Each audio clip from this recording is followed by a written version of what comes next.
नमस्कार दोस्तों, मैं महेंद्र शुक्ला और आज महात्मा बुद्ध के महापरिनिर्वाण के बाद जो आपका सेकंड पार्ट है बौद्ध धर्म का वो पढ़ने आए हैं।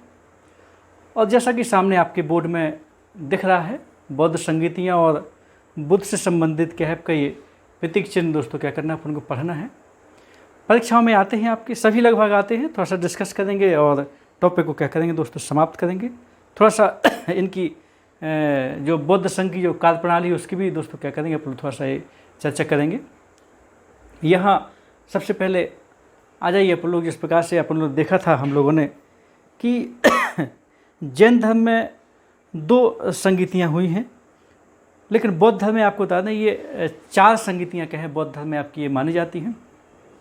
संगीति का अर्थ होता है दोस्तों, ये पाली भाषा का शब्द है, इसका अर्थ होता है बैठक, संगोष्ठी।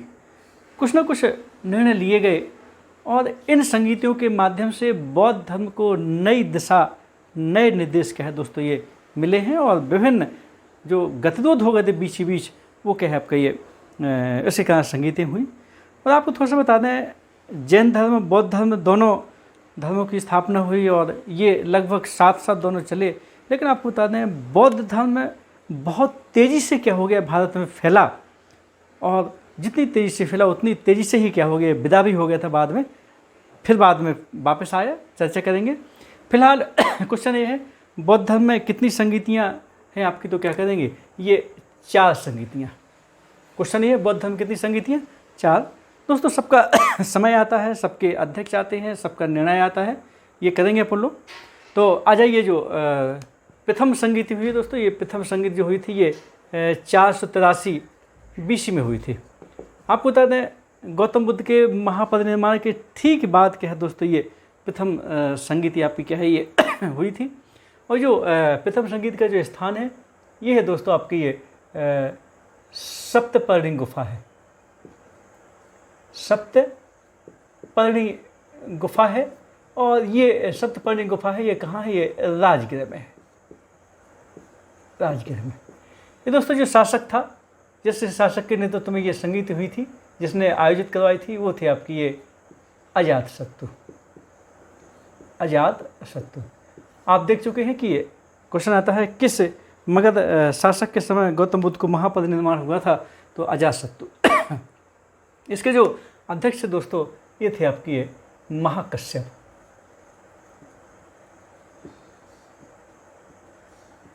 यहाँ दोस्तों जो निर्णय हुआ था ये आपको बता दें, इस निर्णय में 2 बौद्ध धर्म में त्रिपिटक हैं, विनय पिटक, सुत्त पिटक, अभिधम पिटक। इसमें पहले के 2 पिटक आपके क्या है दोस्तों ये लिखे गए थे, जैसे कि सुत्त पिटक और विनय पिटक। विनय पिटक 2 पिटकों को क्या है दोस्तों लिखा गया था। ये सुत्त पिटक जो आपका लिखा गया था ये आनंद के सौजन से सहयोग से लिखा गया था। और ये दोस्तों क्या है आपका ये उपाली के सौजन से क्या है आपका ये लिखा गया था, कौन, विनय पिटक। सुत्त पिटक, विनय पिटक क्रमशः आनंद और उपाली के सौजन से क्या है दोस्तों ये लिखे गए थे त्रिपिटक में। पिटक का होता है पिटारी या टोकरी, जानते हो आप लोग, ये बूला ऋषि महोदय ने ये कहा है। ये थोड़ा सा दोस्तों आपको बता दें, ये जब आप पढ़ेंगे तो थोड़ा सा ये हमारी जो बौद्ध धर्म के जो हमने आपके जो साहित्य पढ़ाया था, देखना आप 6वीं क्लास होगी हमारी, 6वां लेक्चर होगा, उसको दोस्तों जरूर पढ़िएगा आप, उसमें हम आपको पूरी तरह से क्या है बता चुके हैं। यहाँ आपको थोड़ा सा बता दें, इस प्रथम बौद्ध संगीति में ये महाभियोग चला था आनंद के ऊपर। महाभियोग चलाया गया था दोस्तों किसके ऊपर, ये आनंद के ऊपर क्या है आपका ये महाभियोग चलाया गया था। उनके ऊपर बहुत सारे आक्षेप लगाए गए थे उनके ऊपर, और उनमें एक दोस्तों सबसे बड़ा यही था कि आपने स्त्रियों से प्रवज्जा करवाई, मतलब स्त्रियों को संघ में प्रवेश दिलवाया, तथागत के आपके क्या है विरोध के बावजूद, उनकी अनिच्छा के बावजूद इस प्रकार से क्या है आपका ये आनंद को इस प्रकार से क्या है आपका महाभियोग चलाया गया था। चलिए दोस्तों, तो ये आपकी पहली बौद्ध संगीति कब हुई, किस स्थान पर हुई, राजगृह में हुई, शासक कौन थे, अध्यक्ष कौन थे, निर्णय कौन थे, निर्णय भी दोस्तों क्या है आपका हो गया आता है ना, ध्यान रखिएगा। जो तीसरा पिटक है अभिधम्म पिटक है, वो तीसरी बौद्ध संगीति में क्या है दोस्तों लिखा गया था। दूसरी बौद्ध संगीति जो दोस्तों हुई थी, ये पहली बौद्ध संगीत की 100 साल बाद यानी कि 383 BC में क्या है दोस्तों ये हुई थी। और ये आपको बता दें ये जो दूसरी बौद्ध संगीति हुई थी कहाँ, ये वैशाली में। वैशाली में दोस्तों क्या है आपका ये आयोजित हुई थी। ये महाबग्ग बिहार है वहाँ, ठीक है ना। तो ये आपका उस बिहार में क्या है आयोजित हुई थी आपकी ये। उसमें जो दोस्तों शासक थे जिन्होंने आयोजन करवाया था, वो दोस्तों क्या थे आपकी ये काल अशोक थे। काल अशोक जानते हो आप लोग, ये शिशुनाग वंश के थे उस समय। शिशुनाग वंश था, अपन पढ़ चुके हैं अच्छे से, शिशुनाग वंश के थे। और ये दोस्तों आप क्या है ये हरियंक वंश के थे। कौन? अजातशत्रु, जानते हैं आप लोग अच्छे से।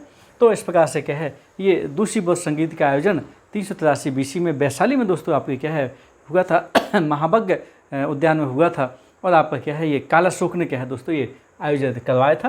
काल अशोक को काकवर्ण भी क्या है आपका ये कहते हैं। इसमें जो दोस्तों जो अध्यक्ष रहे ये सब्यकामी थे, सब्यकामी, या इन्हें साबक मीर भी क्या है दोस्तों आपका ये कहते हैं। यहाँ आपको थोड़ा सा बता दें, ये जो बौद्ध संगीत हुई थी इसमें विनय से संबंधित 10 नियम थे। ये 10 नियम थे दोस्तों, विनय से संबंधित थे। ये इन पर थोड़ा सा क्या है आपका ये विरोध था, द्वंद्व था, आपस में वाद विवाद होता था। इस कारण से विनय संबंधित 10 नियमों को क्या है आपका दोस्तों ये निषेध किया गया था। इनको सब संबंधित से क्या है आपका ये अलग किया गया था। और इसी समय आपको बता दें ये दो मतलब एक विचारधारा भी आपकी आ गई थी। एक विचारधारा थी आपकी स्थविर और एक विचारधारा थी महासंघिक। दो विचारधारा क्या है दोस्तों यहाँ सामने आपकी ये आई थी। हालांकि स्थविर लोगों का क्या था इसमें आपको बता दें बोलबाला था।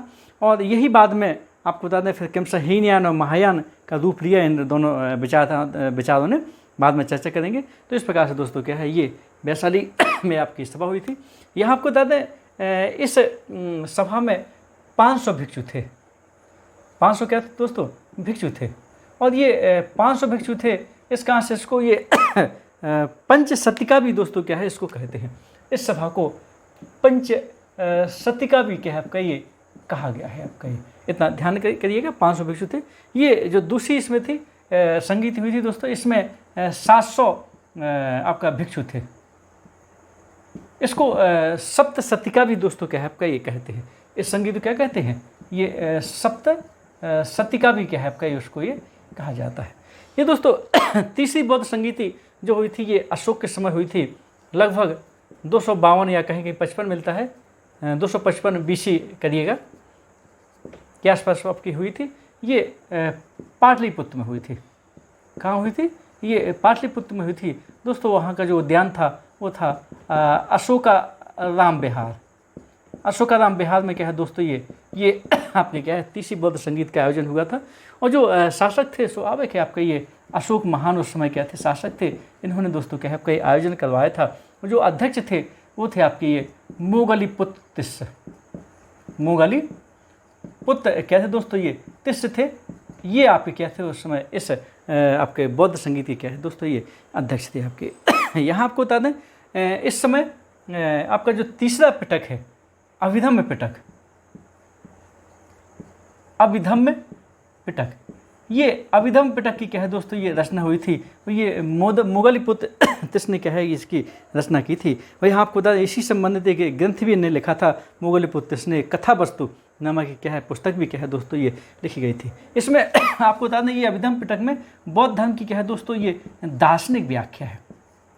बौद्ध धर्म की क्या है दोस्तों ये दार्शनिक व्याख्या भी क्या है दोस्तों ये की गई थी। और ये आपको बता दें ये जो इसका जो कारण था ना इस संगीत के होने का कारण ये था कि अशोक के समय क्या हो गया था ये संघ है दोस्तों शिथिल हो गया था। शिथिल का मतलब क्या है आपका ये लगभग निष्क्रिय जैसा संघ हो गया था। विद्रोह वगैरह आपकी होने लगे थे। और आपको थोड़ा सा बता दें इस समय इस संगीत के बाद अशोक ने कुछ व्यक्तियों को क्या किया था संघ से आपका क्या किया था बाहर का रास्ता भी दोस्तों क्या है दिखाया था। और आपको बता दें ये अशोक का 3 अभिलेख हैं। एक है सांची है, सारनाथ है और कौशाम्बी है। ध्यान रखिएगा सांची, सारनाथ और कौशाम्बी, ये तीनों अभिलेखों में अशोक चेतावनी भी देते हैं कि जो संघ को भंग करेगा उसे श्वेत स्थान श्वेत कपड़े वस्त्र पहना करके अयोग्य स्थान पर क्या है रखा जाएगा। इस प्रकार से क्या है काफ़ी लोगों को क्या है बाहर भी निकाला गया था दोस्तों। तो ये संघ के नियम कुछ शिथिल हो गए थे, इस कारण से क्या है यह संगीति अशोक के समय क्या है दोस्तों ये हुई थी। ध्यान रहे इस संगीत का उल्लेख अशोक के अभिलेखों में नहीं होता है।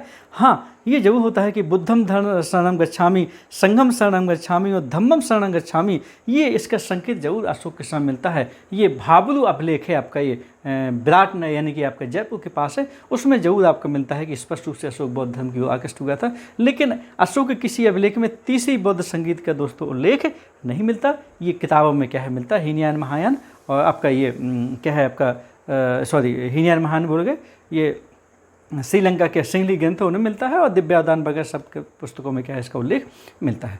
चलिए दोस्तों, ये चौथी बौद्ध संगीति है, ये पहली सदी ईस्वी में हुई थी।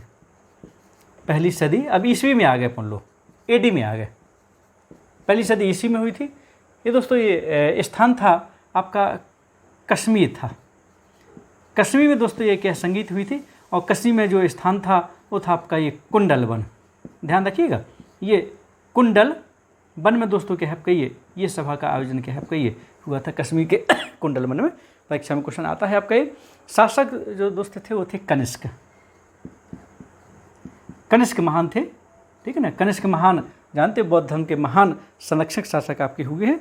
इन्होंने 78 ईस्वी में गद्दी पर बैठे थे, 102 तक रहे और इन्होंने आपका शक संबंध भी क्या है आपका दोस्तों स्थापित करवाया था, चालू करवाया था। यहाँ जो अध्यक्ष थे दोस्तों ये थे वसुमित्र। वसुमित्र क्या थे दोस्तों, ये अध्यक्ष थे। और एक विशेष आमंत्रित जो आपके सदस्य थे और उपाध्यक्ष भी थे वो दोस्तों क्या थे आपके, तो यहाँ लिख देते हैं उपाध्यक्ष, ये थे आपके अश्वघोष। और आपको बता दें पार्श्व के कहने पर हुई थी। पार्श्व एक विद्वान थे, उनने क्या किया था, उनके कहने पर दोस्तों क्या है आपका ये सभा का आपका आयोजन करवाया गया। ध्यान करिएगा, अध्यक्ष क्या थे, वसुमित्र थे और विशेष आमंत्रित विशेष अतिथि जो इस समय उसके थे, अतिथि ध्यान करें, प्रेसिडेंट नहीं अतिथि थे, वो अश्वघोष थे। अश्वघोष पहली सदी ईस्वी के बौद्ध धर्म के संस्कृत के सबसे महान विद्वान क्या है दोस्तों ये कहे जाते हैं। इनकी चर्चा आपकी 6वीं क्लास में हो चुकी है, ठीक है ना। और पास के कहने पर दोस्तों क्या है ये हुई थी। और आपको बता दें इसमें जो सबसे महान जो सबसे बड़ा जो काल हुआ था दोस्तों, बौद्ध धर्म 2 भागों में बट गया था। आपका 2 भाग हो गए थे धर्म के, और 2 भाग में आपको बता दें ये हीनयान और महायान। हीनयान और महायान। फिर इसी समय एक पुस्तक लिखी गई थी महाविभाषा सूत्र शास्त्र। ये दोस्तों ये संस्कृत में लिखी गई थी और आपको बता दें ये त्रिपिटक पर टीका है। त्रिपिटक पर क्या है आपके ये दोस्तों ये टीका है ये। और ये आपको थोड़ा बता दें त्रिपिटकों के जो आपके त्रिपिटक पाली भाषा में है, इनके जो क्लिष्ट शब्द हैं उनको संस्कृत में क्या है दोस्तों ये लिखा गया था, टीका टिप्पणी की गई थी। और इसे आपको बौद्ध धर्म की इंसाइक्लोपीडिया भी दोस्तों क्या है आपका ये कहा जाता है, ठीक है। तो महाविभाषा सूत्र क्या है पुस्तक भी दोस्तों क्या है इस समय लिखी गई थी। बौद्ध धर्म 2 भागों में क्या है दोस्तों ये हो गया था। हीनयान और महायान 2 भागों में बट गया था। खूब क्वेश्चन आता है कौन सी संगीत में, तो क्या करना है आपको चौथी बौद्ध संगीत में दोस्तों क्या है 2 भागों में बौद्ध धर्म विभाजित हो गया था। चलिए दोस्तों, तो ये हीनयान का मतलब होता है छोटा जहाज, महायान का मतलब होता है बड़ा जहाज। हीनयान के जो व्यक्ति हैं ये उपासक हैं, ये दोस्तों गौतम बुद्ध को महापुरुष सिर्फ महापुरुष मानते हैं। और महायान संप्रदाय के लोग क्या कहते हैं, गौतम बुद्ध को भगवान मान करके मूर्ति बना करके उनकी पूजा करते हैं।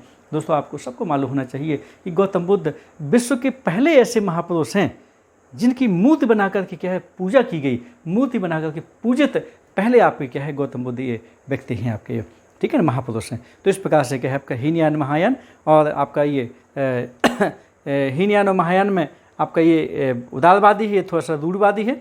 इस प्रकार से क्या है आपका ये संस्कृत ग्रंथों में विश्वास करता है, ये पाली भाषा के ग्रंथों में ज़्यादा विश्वास करता है। तो मेन आपका क्या है ये पूजा पद्धति के आधार पर क्या है इनका दोस्तों क्या है आपका ये अंतर है। जिस प्रकार से श्वेतांबर दिगंबर आपके जैन धर्म के हैं, उसी प्रकार से क्या दोस्तों ये आपका हीनयान महायान बौद्ध धर्म के हैं, ठीक है ना। आपके आपका कैथोलिक और प्रोटेस्टेंट ईसाई धर्म के 2 भाग हैं। शिया और सुन्नी मुस्लिम धर्म के 2 भाग हैं, ठीक है ना। इस प्रकार से क्या है आपका ये चलते हैं। तो ये आपका क्या हो गया, ये दो हीनयान और महायान आपके क्या हैं, ये दो भाग हो गए चौथी बौद्ध संगीति में। देखिएगा दोस्तों, ये आप लोगों ने क्या है पूरी बौद्ध संगीतियाँ क्या है अच्छे से की हैं और स्वाभाविक है आपको ये समझ में आया होगा। हमारे साथ दोस्तों बने रहिए, आपको बड़ा मजा आएगा और थोड़ा सा क्या है बस मन लगाए रहिए, आत्मा से थोड़ा सा क्या है आपको जुटे रहिए और हमारे साथ चलते रहिए, फिर देखिए आप जलवा है आपका। चलिए, तो ये इसके बाद दोस्तों ये कुछ प्रतीक हैं, बुद्ध से संबंधित प्रतीक हैं और उन प्रतीकों से संबंधित कौन सी घटना ऐसी घटी थी दोस्तों इन प्रतीकों से संबंधित, ये थोड़ा सा परीक्षा में क्वेश्चन आता है दोस्तों। ये क्वेश्चन ये भी आता है कि गौतम बुद्ध से संबंधित जो कुछ पशु हैं उन पशुओं के बारे में भी दोस्तों क्या है क्वेश्चन आता है, जैसे कि ये हाथी आता है, सांड आता है दोस्तों, घोड़ा आता है। तो गौतम बुद्ध से संबंधित 4 पशु भी दोस्तों परीक्षा में आते हैं कि किस किस के क्या है प्रतीक है। तो शेर आपको बता दें, ये समृद्धि का प्रतीक है। शेर कैसा है दोस्तों, ये समृद्धि का क्या है प्रतीक है। ये प्रतीक की घटना लिखी है, ये समृद्धि का प्रतीक है। यहाँ आपको बता दें सांड जो है ये यौवन का प्रतीक है। सांड क्या है, यौवन का प्रतीक है। घोड़ा दोस्तों गृह त्याग का प्रतीक है। घोड़ा कहाँ का है, गृह त्याग का क्या है दोस्तों ये प्रतीक है। गृह त्याग को जानते हो आप लोग, महाभिनिष्क्रमण कहा जाता है, अपन ने देखा है वहाँ। ये सफ़ेद हाथी ये गर्भ में आने का प्रतीक है दोस्तों, गर्भ में आने का क्या है प्रतीक है आपका, ये गर्भ धारण का आपका क्या है प्रतीक है। क्योंकि ऐसा माना जाता है कि गौतम बुद्ध की जो महामाया है, उन्हें जिस दिन गौतम बुद्ध को गर्भ में आना था उस दिन उसी रात दोस्तों क्या है उन्हें एक आपके क्या है स्वप्न सफ़ेद हाथी दिखा था। सूर में सफ़ेद हाथी देखा और सूर में कमल लिए उनके गर्भ में क्या है दोस्तों प्रवेश कर रहा था, ऐसा उन्हें स्वप्न क्या है आपका देखा था। ये कमल दोस्तों जो है ये इनके गौतम बुद्ध के ये जन्म का दोस्तों क्या है ये प्रतीक है। ध्यान करें, ये कौन किसका प्रतीक है आपके आता है। ये दोस्तों ये बोधि वृक्ष और ये पद चिन्ह है, ये इनके क्या है निर्माण का प्रतीक है। निर्माण का मतलब इनके क्या है दोस्तों ये ज्ञान का प्रतीक है। बोधि वृक्ष जानते हो आप लोग, पीपल का पेड़ है, अश्वत्थ पेड़ है आपका ये, ठीक है ना। धर्म चक्र जानते हो आप लोग, ये प्रथम धर्म चक्र प्रवर्तन,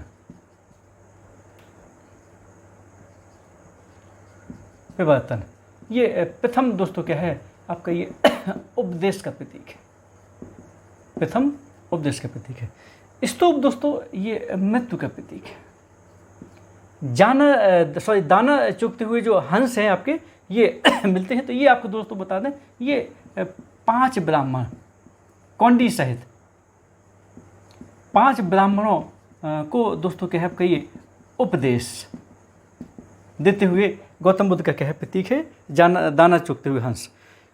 भूमि स्पर्श मुद्दा जो है ये मार्ग पर विजय है। मार्ग का मतलब जब दोस्तों इन्होंने क्या है आपका ये समाधि लगाई थी तो कामदेव ने क्या है डिगाने की क्या है दोस्तों कोशिश की थी, है ना, इन्हें आपका पथ से हटाने की कोशिश की थी। तो भूमि स्पर्श मुद्दा जो है ये क्या है आपका ये इनकी मार्ग पर विजय पर क्या है प्रतीक है। चक्र दोस्तों आपको क्या है ये प्रगति का प्रतीक है। ध्यान करिएगा, चक्र क्या है कैसा है आपका ये प्रगति का प्रतीक है। ये आपके क्या है परीक्षा में आते हैं दोस्तों। कोई भी ऐसी परीक्षा नहीं है जिसमें ये क्या है आपका गौतम बुद्ध संबंधित ये जो प्रमुख प्रतीक चिन्ह वगैरह हैं ये आपके क्या है आते ना हो, आते ही हैं। ध्यान करिएगा, ये आते ही हैं। इसके बाद थोड़ा सा क्या है हल्की सी चर्चा हो जाए दोस्तों।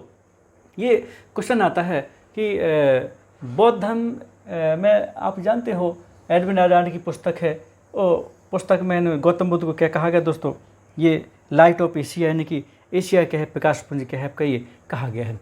यहाँ थोड़ा सा आपको बता दें, ये गौतम बुद्ध से संबंधित आपके आता है कि ये बौद्ध धर्म में कितने बुद्धों की बात कही गई है। तो आपको बता दें ये 5 बुद्ध की क्या है आपका ये बात कही गई है।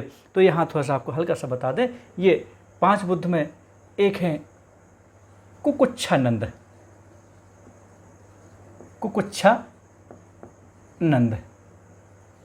एक है दोस्तों कनक भंजन। ये दोस्तों आपको बता दें क्वेश्चन आता है कि अंतिम बुद्ध कौन होंगे और आपके क्या है 5वें कौन होंगे, इस प्रकार से क्वेश्चन आता है। और ये सिविल और एसएससी वगैरह में आता है कि 5 में कौन आपके क्या है ये नहीं है। थोड़ा सा क्या है आपका हल्का सा देखिएगा। तीसरे हैं आपके कश्यप, चौथे हैं दोस्तों शाक्य मुनि, यही बुद्ध है। पांचवें है मैत्रेयी, मैत्रेयी यानी कि ये भावी है, भविष्य के। और अंतिम, ध्यान करिए, अंतिम आता है, अंतिम कौन होंगे? अंतिम होंगे समंतभद्र, समंतभद्र। ये क्वेश्चन दोस्तों आपका आता है। क्वेश्चन ये है बौद्ध आपके साहित्य में बौद्ध मत के अनुसार अंतिम बुद्ध कौन होंगे? समंतभद्र होंगे। ध्यान कीजिएगा, जो 5 बुद्ध हैं, 5 बुद्ध हैं, 5 बुद्ध में कौन नहीं है? एसएससी वगैरह में सिविल में आता है, पीसीएस वगैरह का है क्वेश्चन है, ठीक है ना। ये मैत्रेयी 5वें और अंतिम समंतवादी दोस्तों सब परीक्षा में लगभग आ चुका है। और गौतम बुद्ध को शाक्य मुनि भी दोस्तों कहते हैं, क्योंकि ये शाक्यों के क्या थे आपके, ये शाक्य गणराज्य में क्या हुए थे, उत्पन्न हुए थे। इन्हें आपको क्या है शाक्य मुनि भी क्या है ये कहा जाता है। थोड़ा सा देखिएगा, ये कुकुच्छनंद, कनकभंजन, कश्यप, शाक्य मुनि, मैत्रेयी, ये भावी बुद्ध हैं, 5वें नंबर के हैं। ये क्रम भी है दोस्तों। अंतिम कौन होंगे? समंतभद्र। तो बौद्ध जगत में, बौद्ध मत में क्या है आपका ये 5 बुद्धों का दोस्तों आपका उल्लेख मिलता है। ये थोड़ा सा आपको क्या है ये देखना पड़ेगा। यहाँ दोस्तों ये भी क्वेश्चन आता है, कल चूँकि चर्चा हुई थी अपनी कि गौतम बुद्ध ने जो अपने संघ का निर्माण किया था, ये कहाँ किया था, तो आपको सबको पता है, कल नेक्स्ट क्लास में चर्चा हो चुकी है। तो संघ का निर्माण उन्होंने जो किया था वो दोस्तों आपने कहाँ किया था? ये सारनाथ में हुआ था। कहाँ हुआ था? सारनाथ में दोस्तों क्या यहीं पर संघ का निर्माण हुआ था। भिक्षुणी संघ का जो निर्माण हुआ था वो दोस्तों आपको बता दें वैशाली में हुआ था।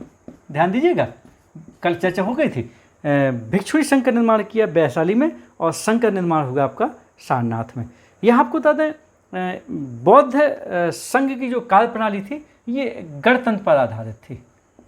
गणतंत्र का मतलब कहलाता है चुनाव पर क्या थी दोस्तों, ये आधारित थी। इनकी जो बैठक के लिए आवश्यक संख्या जो कोदम कहलाती है यानी गणपूति कहलाती है दोस्तों, भी परीक्षा में आ चुकी है, वो कहलाती थी आपकी 20। कितनी थी? 20 थी। संख्या कितनी थी दोस्तों? ये 20 थी। मतलब बौद्ध संघ की बैठक के लिए कितनी संख्या आवश्यक थी? कम से कम 20 लोग होंगे तभी जाके क्या है इनकी बैठक आपकी क्या है होगी। ये क्वेश्चन आता है, ध्यान रखिएगा। यहाँ बौद्ध धर्म में प्रवेश को क्या बोलते थे वो दोस्तों? पिरबज्जा बोलते थे। प्रवेश क्या बोलते थे? पिरबज्जा।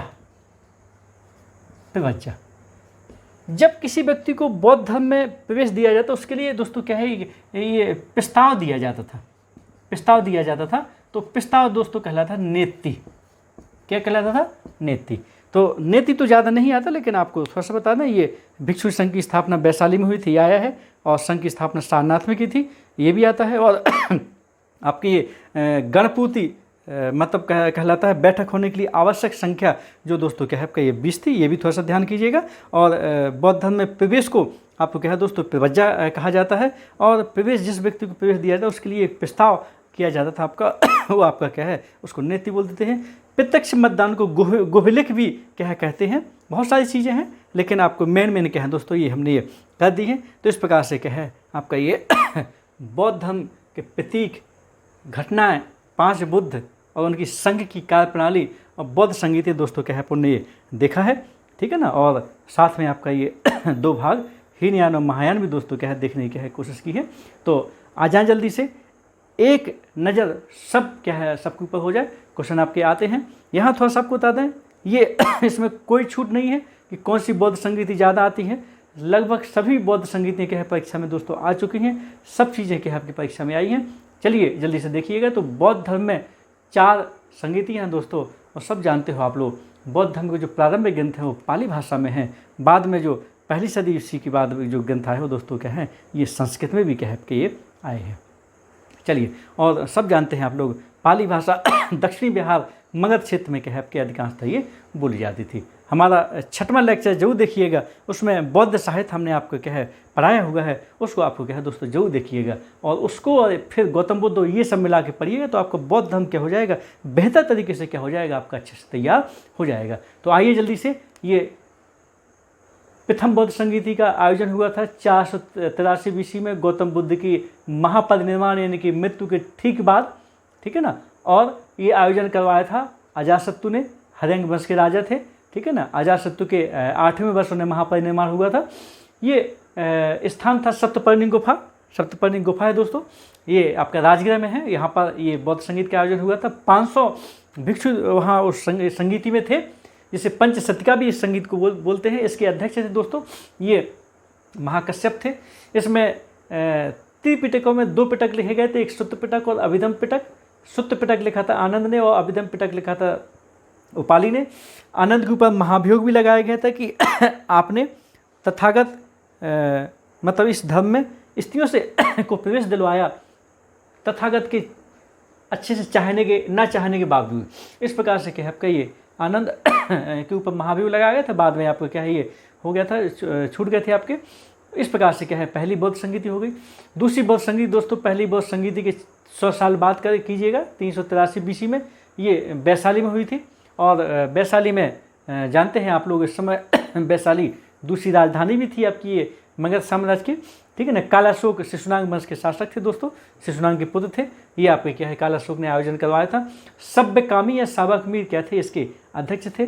और इसमें आपको बता दें 10 विनय पिटक के 10 नियम थे, और उससे संबंधित कुछ निषेध आपके यहाँ घोषित किए गए थे। उनमें द्वंद्व हो गया था, हल्का सा विरोध हो गया था, है ना, चलता था नियमों में, तो इनको निषेध घोषित किया गया था। इनको क्या है आपका ये मनाही की गई थी स्पष्ट रूप से। स्थविर महासंघिक 2 विचारधारा दोस्तों क्या है शामिल हो गई थी, इस समय सामने आ गई थी।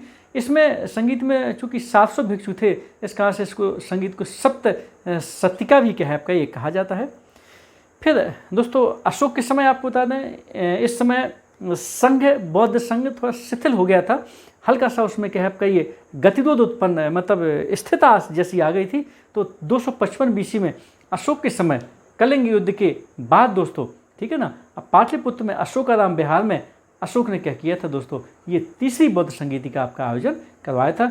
मुगल पुत्र से क्या थे दोस्तों अध्यक्ष थे, ये अशोक के गुरु भी थे आपके, ठीक है ना। अभिधम पिटक की रचना हुई, ये आपको तीसरा पिटक था आपका ये त्रिपिटक है। शुद्ध पिटक, विनय पिटक, अभिधम पिटक। इसमें शुद्ध पिटक सबसे महत्वपूर्ण है, इसमें सिद्धांत है। विनय पिटक में नियम संबंधी का वो है, और अभिधम पिटक में क्या है दोस्तों बौद्ध धर्म की दार्शनिक व्याख्या है। और अभिधम पिटक की रचना आपके किसके स्वजन से हुई थी, मुगल पुत्र के स्वजन से हुई थी। मुगल पुत्र ने इस समय एक संस्कृत में पुस्तक भी लिखी थी, कथा वस्तु, वो भी क्या है दोस्तों इसी संगीत में आपकी क्या लिखी गई थी। फिर ये चौथी बौद्ध संगीति का आयोजन आपका कशी में हुआ था, कुंडलवन में। क्वेश्चन आता है कुंडलवन में कभी कभी आ जाता है, 1ली सदी ईस्वी में। आयोजन करता थे आपके कनिष्क महा, ठीक है ना। और जानते हो आप लोग, ले इनकी राजधानी नहीं थी, इनकी राजधानी फिरोजपुर थी, पेशावर थी, और दूसरी मथुरा थी। मथुरा भी बौद्ध धर्म का दोस्तों क्या है आपका केंद्र था, जैन धर्म बौद्ध धर्म का केंद्र था, ठीक है ना। तो ये आपका कनिष्क ने आयोजन करवाया था। वसुमित्र दोस्तों क्या थे, इस संगीत के अध्यक्ष थे। अश्वघोष आपके क्या थे, उपाध्यक्ष थे, लेकिन विशेष अतिथि थे ये। और पार्श्व विद्वान थे, पार्श्व को कहने पर क्या हुई थी ये दोस्तों संगीत का आयोजन हुआ था। हीनयान और महायान के रूप में 2 भागों में क्या हो गया था दोस्तों, बौद्ध धर्म क्या है आपका ये बढ़ गया था। हीनयानी लोग गौतम बुद्ध को महापुरुष मानते थे, महायानी क्या है आपका ईश्वर मान करके उनकी मूर्ति बना करके पूजा करने लगे थे। नेक्स्ट क्लास में इनके बारे में विस्तृत और चर्चा करेंगे। इसी संगीत में दोस्तों आपके वसुमित्र ने क्या किया था, महाविभाषा सूत्र त्रिपिटकों पर टीका लिखी थी संस्कृत में। ये आपका क्या है पुस्तक आती, बहुत ही महत्वपूर्ण पुस्तक है बौद्ध साहित्य के अंतर्गत, ठीक है। तो इस प्रकार से दोस्तों क्या है आपके ये 4 बौद्ध संगीतियाँ हो गई। अब इसके बाद हमने क्या बताया आपकी ये बौद्ध धर्म से या बुद्ध से संबंधित कुछ प्रतीक चिन्ह या संकेत है, इसको देखिएगा। सफ़ेद हाथी किस संबंधित थे, गौतम बुद्ध के महामाया के गर्भ में आने का प्रतीक है दोस्तों ये सफ़ेद हाथी। कमल क्या है, गौतम बुद्ध के जन्म का प्रतीक है।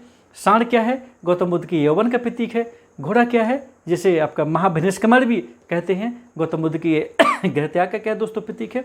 बोधि वृक्ष यानी कि पीपल यानी कि अश्वत्थ या पद चिन्ह, ये दोस्तों क्या है निर्माण यानी कि उनके क्या है आपके क्या क्या है ज्ञान प्राप्ति संबोधि का प्रतीक है। धर्मचक्र प्रवर्तन, ये प्रथम उपदेश का दोस्तों क्या है प्रतीक है। ये धर्मचक्र प्रवर्तन आपका जानते हो ये आपका सारनाथ में हुआ था, पहला उपदेश सारनाथ में क्या है दोस्तों उन्होंने ये दिया था आपका, ठीक है ना। और इसमें धर्मचक्र में आपके 32 तिलियाँ हैं, जानते हो आप लोग। इसमें क्या है आपका ये 32 तिलियाँ हैं। और ये आपको ये भी बता दें कि ये गौतम बुद्ध जब क्या है पैदा हुए थे उस समय उनके शरीर पर क्या है 32 लक्षण देखे गए थे, इसलिए 32 तिलियाँ हैं। स्तूप दोस्तों मृत्यु का प्रतीक है। दाना चुगते हुए हंस आ जाए तो 5 ब्राह्मण बैठे हैं और गौतम बुद्ध क्या कर रहे हैं, उन्हें आपका उपदेश दे रहे हैं, ठीक है ना। इस प्रकार से 5 ब्राह्मण, कौंडी सहित 5 ब्राह्मण हैं आपके, ठीक है ना। आपके कौंडी, असज्जी, महानुमान आदि हमने कल चर्चा की थी।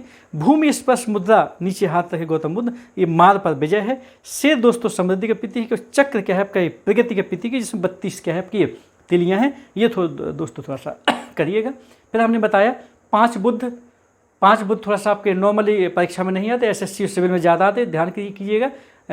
5 में मैत्री होंगे, अंतिम समर्थबद्ध होंगे, ये सबको करना है। बाकी अगर आप लोग SSC और सिविल दे रहे हैं तो 5 कीजिएगा, क्रम से कीजिएगा। 5 बुद्ध, पहले है कुकुच्छानंद, दूसरे हैं दोस्तों कनक भंजन, तीसरे हैं कश्यप और चौथे हैं शाक्य मुनि। ये नॉर्मली परीक्षा में, छोटी मोटी परीक्षा में ऐसा आता है आपका कि शाक्य मुनि किसे कहते हैं, गौतम बुद्ध को क्या है दोस्तों बोलते हैं। फिर ये आपका ये द्वितीय शाक्य मुनि किसे कहा जाता है, ये आपको बता दें, ये कहा जाता है, ये जो आपके हुइनसांग जो आए थे आपके हर्षवर्धन के समय, उन्हें दोस्तों द्वितीय शाक्य मुनि भी कहा जाता है। फिर आता है प्रच्छन्न बौद्ध।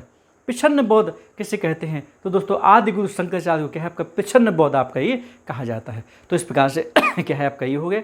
अंतिम 5वें बुद्ध कौन है, मैत्री है। 5वें बुद्ध कौन होंगे, मैत्री होंगे जो भाभी हैं। और लास्ट में होंगे ये समंतबद्ध होंगे। ये देखिएगा, ये इन्होंने अपनी संघ कि जो इनका था, जो गणतंत्र पद्धति पर आधारित था, चुनाव की पद्धति पर आधारित था, उसका निर्माण सारनाथ में किया था। भिक्षुणी संघ महिलाओं के लिए वैशाली में गठन किया था, जहां आम्रपाली को अपनी माँ को क्या है इन्होंने बौद्ध संघ में शामिल किया था। संख्या गणपूति, बैठक होने के लिए आवश्यक संख्या गणपूति यानी कोदम, ये 20 थी। प्रवेश को प्रवज्जा कह लेते थे और प्रवेश के लिए जो प्रस्ताव होता था उसको दोस्तों नेति कहते थे। इस प्रकार से क्या है ये आपको क्या है समझ में आ गया होगा।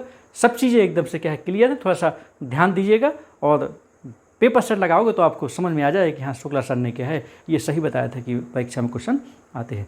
चलिए दोस्तों, तो ये हमारा वीडियो कैसा लगा कमेंट बॉक्स में हमें बताइएगा और हमें एनर्जी देते रहें, आशीर्वाद देते रहें और हमारा हौसला इस प्रकार से बढ़ाते रहें, ताकि क्या है हम इसी प्रकार से क्या है आप लोगों के लिए क्या है ये सीरीज आगे बढ़ाते रहे। तो चलिए दोस्तों, इसी के साथ ही आपसे आज्ञा लेते हैं। नमस्कार, जय हिंद।